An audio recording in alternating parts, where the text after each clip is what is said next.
பொம்மி, இதுக்கப்புறம் அந்த சூடாமணி சும்மா இருக்க மாட்டா. நமக்கு குடைச்சல் மேல குடைச்சல் கொடுத்துக்கிட்டே தான் இருப்பா. அவ சாதாரண ஆள் இல்ல.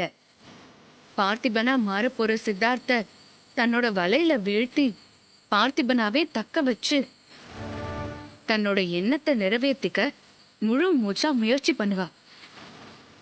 அதுக்கு நாம விடக்கூடாது, தடுத்தே தீரணும். என்ன சம்யுக்தா சொல்ற? அப்போ பார்த்திபனா மாற போற வேம்பு சார கடத்திட்டா என்ன பண்றது? அதுக்கப்புறம் அவரை எப்படி மறுபடியும் வேம்பு சாரா மாத்த முடியும்? கொண்டு வர முடியும், அதுவும் உன்னால முடியும்.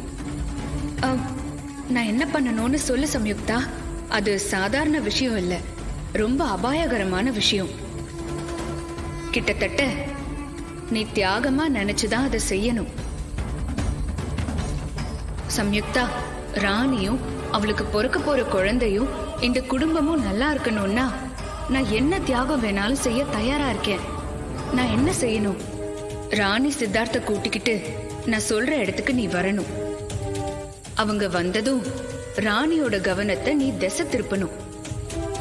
அந்த நேரத்துல சித்தார்த்த கிட்ட சூடாமணிய பத்தி எல்லா விஷயத்தையும் சொல்லி அவ யாரு, என்ன, எதுக்காக இனிப்பு இல்லத்துக்கு வந்திருக்கா எல்லாத்தையும் சித்தார்த்துக்கு புரிய வைக்கணும். உண்மையான சித்தார்த்த நான் என்னோட கூட்டிட்டு போறேன். ஆனா இந்த விஷயம் எந்த காரணத்து கொண்டும் ராணிக்கு தெரியவே கூடாது. அது எப்படி ராணிக்கு தெரியாம இந்த காரியத்தை செய்யறது? அவ திரும்ப வீட்டுக்கு போகும்போது அவளோட வேம்பு சார் இல்லன்னா அவளுக்கு சந்தேகம் வராதா? அதுக்கு தானே பொம்மி நீ இருக்க. ராணி திரும்ப போகும்போது அவ கூட சித்தார்த்தா நீ தான் போகணும். நானா? ஆமா, நீ மட்டும்தான் அங்க போகணும்.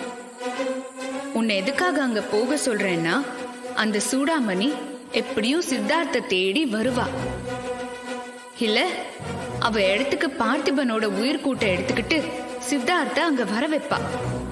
அப்போ நான் வேம்பு சரா அங்க போனா அவளுக்கு தெரிஞ்சிராதா? தெரியாம பாத்துக்கணும். அவளை முழுசா நம்ப வைக்கணும். அதுக்கு நாம அவ வழியிலேயே போகணும்.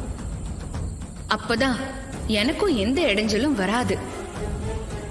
எந்த இடைஞ்சலும் வராம இருந்தா மட்டும்தான் உண்மையான உயிர் கூட்ட வச்சு சித்தார்த்த பார்த்திபனா மாத்தி அந்த வேடனை அழிக்க வைக்க முடியும். சரி சம்யுக்தா, ராணி வந்ததுக்கு அப்புறம் ஏதாவது சொல்லி அவளோட கவனத்தை மட்டும் திசை திருப்புங்க.